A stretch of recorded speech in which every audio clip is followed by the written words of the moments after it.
শুনছি একবার আনন্দে আটখানা হয়ে যা বিশ্বাস করলে হুজুর আপনি যে বললেন নামাজ পড়তে যতক্ষণ তোমাকে না বলবে ততক্ষণ নামাজ পড়েই যাবা, তা আপনার বলা শুনে মনে হইলো জানে কত অক্ত যে নামাজ আমাকে পড়তে হবে, কত রাখাত যে পড়তে হবে, এটা পেরেশানের ব্যাপার ছিলাম আমি। কিন্তু হুজুর বিশ্বাস করেন এক রাকাত নামাজ না হতি অমনি আমাকে টাকা সন্ধান দিয়ে দিল। তাহলে আমার নামাজ কেমন পাবেন আপনি?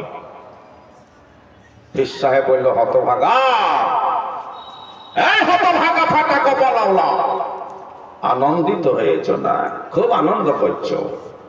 ওই টাকার সন্ধান তোমাকে কে দিয়েছে? লোকটাকে তুমি চিনো? চিনো? বলে না, লোকটা আলখালা জামা দিয়েছিল, বয়স্ক লোক, লোকটা খুব মনে হলো ভালো মানুষ। পীর সাহেব বলে ভালো মানুষ ওকে তুমি চিনো? বল না হুজুর তা তো চিনি না। বলার পরিচয় জানো? ও না হুজুর তা তো জানি না। ও হলো পাকা ইবলিশ, পাকা শয়তান। বলে হুজুর শয়তান আমাকে টাকার সন্ধান দিল? বলে হ্যাঁ। বলে কেমন? বলে তুমি যদি নামাজ পড়তে তো না হইলেও তুমি 20 টাকার নামাজ পড়তে, না হলে তুমি 10 টাকার পড়তে, এই নামাজে তুমি কত নেকি পাইতে, কত নেকি তুমি কামাতে, এক একটা সেজদাতে কত নেকি তুমি কামাতে। শয়তানের বরদাস্ত ছিল না, শয়তান সহ্য করতে পারলো না। এরে এই তো নামাজে দাঁড়ালো, সে নামাজ পড়ে তো বহু নেকি কামাবেই, তো জান্নাতে চলে যাবে, ইয়ার জানে সহ্য হলো না।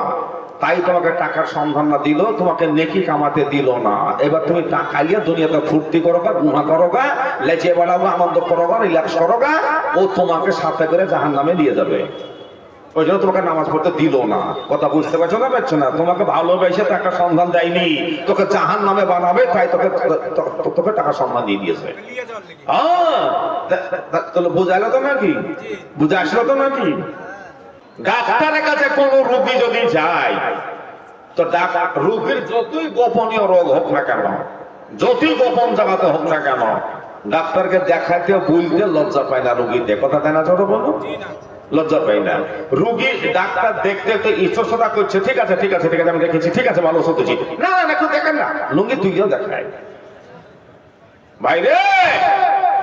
এখানে রুগী সাইজা বসেন, রুগী সাইজা এখানে বসেন। জানলা আমি রুগী, আমার মধ্যে বহু রোগ, আমার মধ্যে বহু দোষ। আল্লাহ তুমি এই বক্তার মুখ দিয়ে এমন কথা বলে নিও, আমার মধ্যে যে দোষগুলো আছে ওই দোষের কথা গোলায় তুমি এই বক্তার মুখ দিয়ে বলে নিও আল্লাহ, আমি শুনবো আর আজ থেকে দোষগুলোকে আমি পরিত্যাগ করব। যদি এই নিয়তে বসেন তাহলে এই জালসা শোনা সার্থক হবে।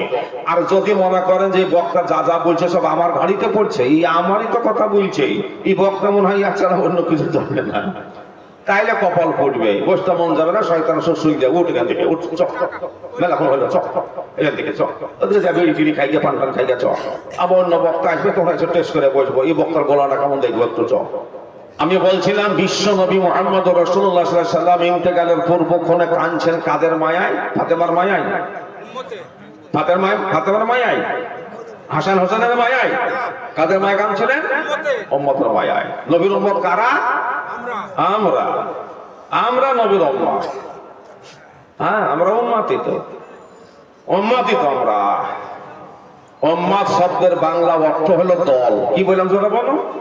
দল, অনুসারী। আমরা নবীর উম্মতই তো আমরা। আমরা নবীর কুলাঙ্গার উম্মত। জীবনে নামাজ নাই, রোজা নাই, দাড়ি নাই, টুপি নাই, তসবিহ নাই, জুব্বা নাই। নবীর উম্মত আমরা। কথা ঠিক না জোরে বলো? নবীর উম্মত আমরা। ট্রেনে, বাজারে, শহরে, বাসে নবীর উম্মত খুঁজে পাওয়া যায় না। উম্মত খুঁজে পাওয়া যায় না, অথচ আমাদের নবীর মহব্বতে কলিজা ফেটে যায়। কথা জানা জোরে বলুন। নবীকে তোমরা তোমাকে আমরা এত ভালোবাসি, নবী মদিনা থেকে তাকে দেখো, নবী তোমার জন্য আমরা দেওয়ানা। শুধু তোমার এই শূন্য দাড়িটা রাখতে পারবো না নবী, শুধু দাড়ি রাখলে চুল খাইছে, দাড়ি রাখতে পারবো না নবী, মনে কিছু করো না। কিয়ামতের দিন নবীর সাফায়াত পাওয়া যাবে? কথা ঠিক বলেন, সাফায়াত পাওয়া যাবে? নবীর হাতের হাউজে কাউসারের পানি পান করা যাবে? যদি নবীর হাতের হাউজে কাউসারের পানি পান করতে চাও, আল্লাহর কসম, নবী যাকে এক গ্লাস পানি একবার পান করাইয়া দেবেন, আপনাকে আমাকে গিলাস হাতে ধরতে হবে না, নবীজি নিজে হাতে গিলাস ধরে ছুটে লাগিয়ে দেবেন, খাও। আল্লাহ রাসূল যাকে এক গ্লাস পানি একবার পান করিয়ে দেবেন, 50,000 বছর টাকার পিপাসা লাগবে না। কত বছর বললাম? 50,000 বছর। শুধু তাই নাই রে বন্ধু, নবী উম্মতের হাত ধরে নিয়ে গিয়ে আল্লাহকে বলবে, আল্লাহ তোমার পাগল নাও, এই দেখো তোমার পাগল নাও। জীবনে তোমাকে দেখেনি, তোমার জাহান্নাম জান্নাত দেখেনি, কবর আযাব দেখেনি, শুধু আমার কথা বিশ্বাস করে। তাও তো দুনিয়া সবাই আমাকে দেখেনি, আমরা দেখেছি। শুধু কোরআন হাদিসের কথা বিশ্বাস করে তোমার পাগল হয়েছিল দুনিয়াতে আল্লাহ। আমি তোমার রাসূল, আমার পাগল হয়েছিল আল্লাহ তারা দুনিয়াতে, আমার পাগল সেজে তারা ছিল আল্লাহ দুনিয়াতে। দুনিয়াতে কতজনা দাড়িয়াল বলে টিটকারি করেছে, কতজনা কত ভণ্ড বলেছে, কতজনা কত বলে তাকে ক্রিটিসাইজ করেছে। শুধু তোমার প্রেমে আমি নবী আমার প্রেমে পাগল ছিল, দেখো তোমার পাগল নাও। আল্লাহ রাসূল পাক সাল্লাল্লাহু আলাইহি ওয়াসাল্লাম বলেছেন, মা যেমন তার সন্তানকে আদর করে ধরে যেমন কোলে বসিয়ে নিয়ে, খাবার যেমন মা হাতে তুলে তুলে যেমন সন্তানের মুখে দেয়, আব্বু খাও, আব্বু আর একবার নাও। খুদার কসম, নবীজি বলেছেন, আল্লাহ রাসূল বলবে, আল্লাহ তোমার পাগল নাও। আল্লাহ এমনি কুদরতি হাত দিয়ে উম্মতকে, নবীর উম্মতকে ধরে আল্লাহর কুদরতি কোলে বসে নিয়ে, আল্লাহ পাক রব্বুল আলামিন কুদরতি হাত দিয়ে নাস্তা তুলে তুলে আর সাজিবের ছায়ার তলে বসিয়ে নিয়ে আল্লাহ 500 বছর ধরে নাস্তা খাওয়াবেন। কত বললাম যারা বলো? 500 বছর ধরে আল্লাহ নিজে নাস্তা খাওয়াবেন। বান্দা আর একবার রে বান্দা, জীবন আমাকে দেখিস নি বান্দা, আমার জাহান্নাম জান্নাত দেখিস নি। জ্যৈষ্ঠ মাসে চৈত্র মাসে কইলজে জ্বলে রোজা করেছিলি বান্দা, আমার নবীর প্রেমে দাড়ি রেখেছিলি। কতজনা দাড়িয়াল বলেছিল, কতজনা ভণ্ড বলেছিল, কতজনা চাচা বলেছিল। বান্দা খা, এই করে আল্লাহ ফুসলিয়ে আল্লাহ 500 বছর ধরে নাস্তা খাওয়াবেন। কত বললাম যারা বলো? তো নবীর হাতের পানি খাবো, আল্লাহর হাতের নাস্তা খাবো। আল্লাহ নবী তো যে কোনো যে সব মুখে তা হাত দিবে না, দিবে জনগণ দিবে নাকি? আমাদের পশ্চিমবঙ্গের মাননীয় মুখ্যমন্ত্রী আপনাদের এই গ্রামের একজন প্রতিনিধিকে বলল যে তোমার এলাকার মধ্যে একটা লোককে আমার সামনে হাজির করবা, আর আমি তার মুখে একটা মিষ্টি নিজে হাতে গুঁজে দিয়ে, নিচে হাতে তার মুখে মিষ্টিতে ভরিয়ে দিয়ে আমি নিজে হাতে তাকে মিষ্টিকে খাওয়াবো। এবার আপনি এই গ্রামের এমন লোকটা খুঁজে সামনে হাজির করলে, যে লোকটা জীবনে কোনোদিন দাঁত মাজানে, দাঁত গেলাতে এত বিচি, জীবনে কোনোদিন দাড়ি গোপ কাটেনি, আর কোন দিক যে ভাত খাওয়া মুখ আর কোন দিক যে 17 বছর খুঁজে পাওয়া গেছে না। কোনোদিন দাড়িতে চুলে তেলও লাগায়নি, চিরুনিও লাগায়নি। মাননীয় মুখ্যমন্ত্রী কি বলবে, তোমরা কি এনেছো ধরে আমার সামনে? এই এলাকায় যে এই গ্রামে যে আর লোক ছিল না, কোথাকার পাগল ছাগল আনিয়েছ? বলবে না জোরে বলো, বলবে না। একটা মন্ত্রীর হাতে যদি মিষ্টি খাওয়ার জন্য সাইজিয়া খুঁজিয়া দাঁত মাইজিয়া যদি পরিষ্কার পরিচ্ছন্ন হয়ে যেতে হয়, নবীর হাতের পানি খাবা, আল্লাহর হাতের নাস্তা খাবা। বন্ধু, নবী এবং আল্লাহ যে সে মুখে হাত দেবে না, এখান থেকে মুখ তৈরি করে নিয়ে যেতে হবে। কথা ঠিক না জোরে বলেন? সারা জীবন বন্ধু মিথ্যা কথা বলেছ, সুদের টাকা খেয়েছ, ঘুষের টাকা খেয়েছ, গেল্লাকি বোধ করেছ, পরচর্চা করেছ, মানুষের দিনে ব্যথা দিয়ে কথা বলেছ, মানুষকে আঘাত দিয়েছ, মিথ্যা সাক্ষী দিয়ে জেল জরিমানা করে দিয়েছ, বেটার বিহা দিয়ে পণ নিয়ে খেয়েছ, লোকের জমি দখল করে খেয়েছ, পিঠিকে বাকি দিয়েছ। ও মুখে আল্লাহ রাসূল হাত দেবে না। রাগ করছেন আমার কথা নাকি আপনারা? ও মুখে আল্লাহ রাসূল হাত দেবে না। আল্লাহ রাসূলের হাত থেকে খাবার খেতে গেলে এখান থেকে মুখ তৈরি করে নিয়ে যেতে হবে। যাবো যারা বলেন ইনশাআল্লাহ, আর যারা বলেন ইনশাআল্লাহ। আল্লাহ আমাদের সকলকে কবুল করুন, আমরা সকলে বলি আল্লাহুম্মা আমিন। যেখানে ছিলাম সেখানে ফিরে যাই।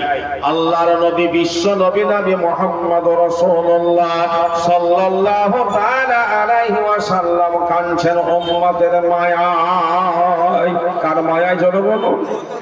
উম্মতের মায়ায়। আল্লাহ রাসূল তাকায়া দেখছেন নবীর সাহাবারা দলে দলে আসছেন। নবীকে দেখে তারা কানতে কানতে জাররা কাটার। আল্লাহ রাসূল এক পর্যায়ে লক্ষ্য করে দেখছেন ফাতেমা জোহরা রাদিয়াল্লাহু তাআলা আনহা সকলের চাইতে বেশি করে কাঁদছে। ফাতেমা কাঁদেন, আব্বা জান আজ আপনি আমাকে রেখে চলে যাচ্ছেন আব্বা, আমাকে কে বিটি ফাতেমা বলে ডাকবি, আমাকে কে মা ফাতেমা বলে ডাকবি, আমাকে প্রতিদিন কে দেখাশোনা করতে আসবে গো আব্বা জান। ফাতেমা কাঁদেন, আব্বা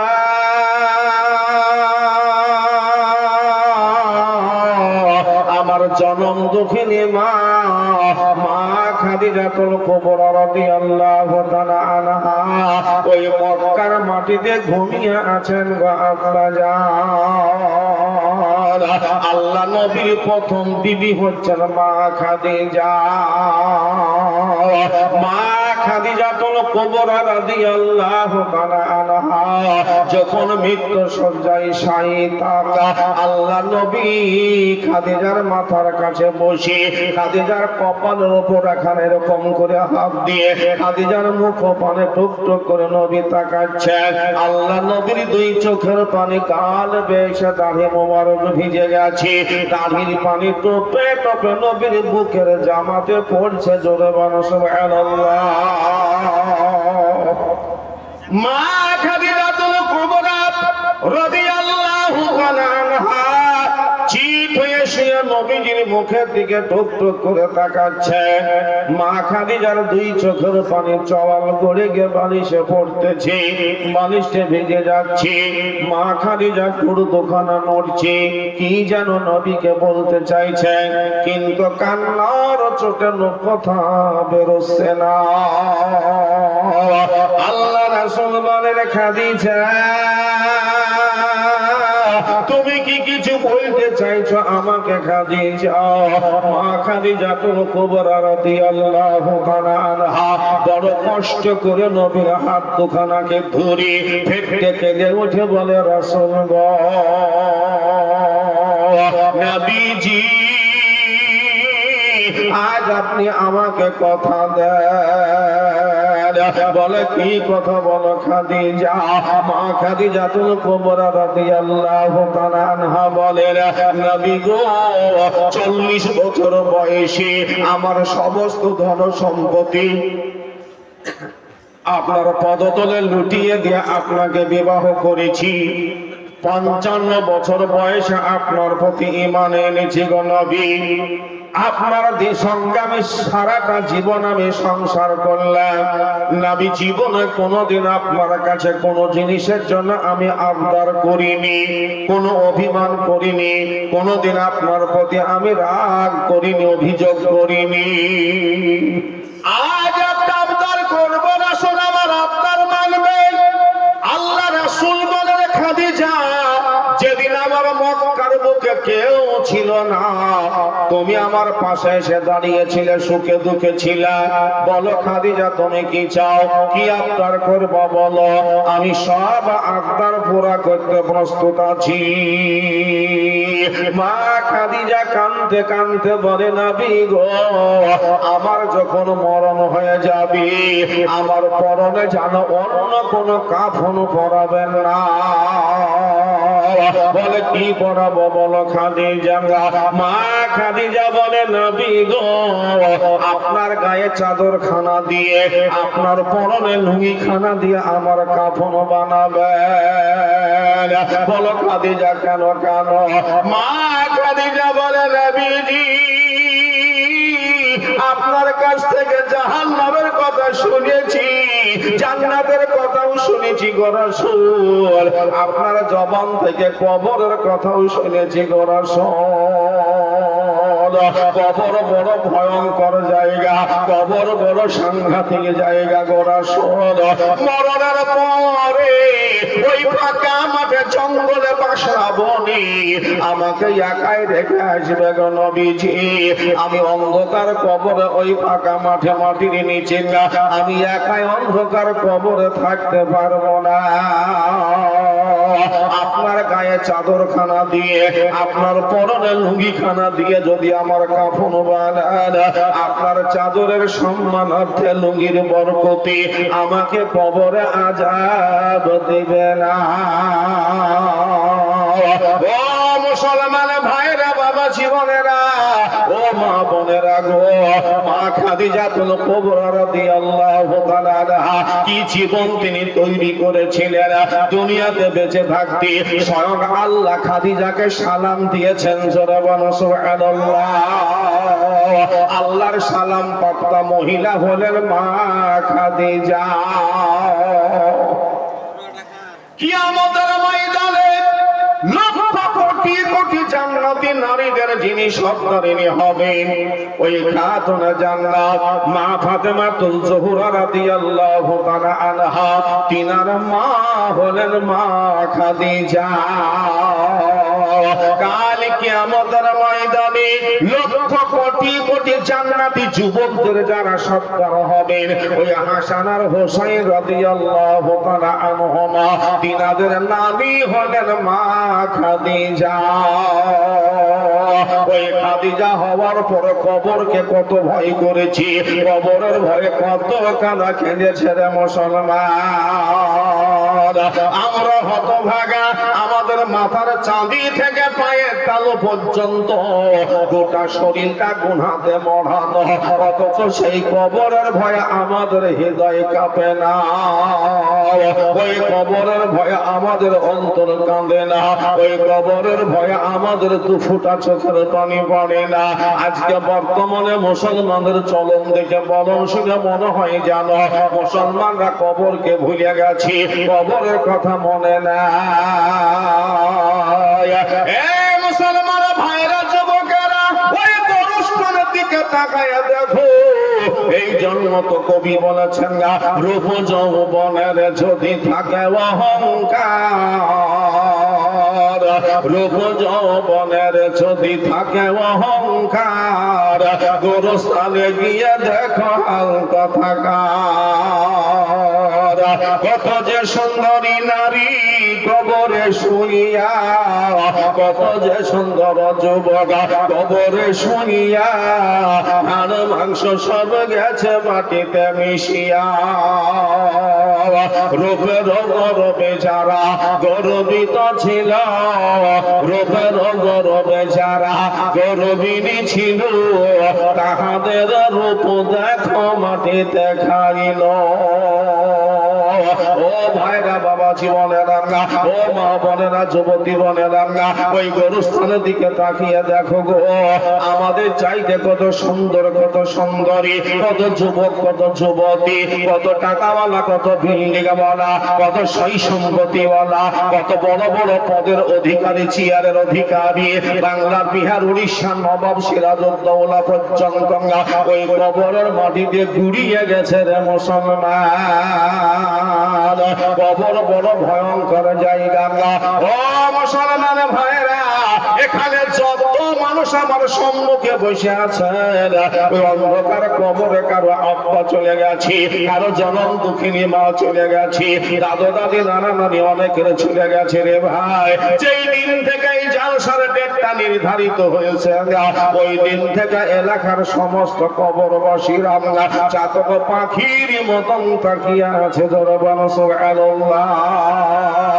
বাপ কাঁদে বেটা, জনম দুঃখিনী মা কাঁদছে বেটা রে, বড় কষ্ট করে খেয়ে না খেতে তোদেরকে মানুষ করেছি রে বেটা, সোনার সংসার বানাইয়া দিয়া আজ আমি সব কিছু রেখে বাবা খালি হাতে কবরে এসেছি রে বেটা। অন্ধকার কবরে, নির্জন নগরে আজ আমি কবরে গ্রেফতার হয়ে গেছি রে বাবা, আজ আমি কবরে বন্দী হয়ে গেছি রে বেটা। ওই দিন আল্লাহর ঘর মসজিদের উন্নতি কল্পে জালসা হবে।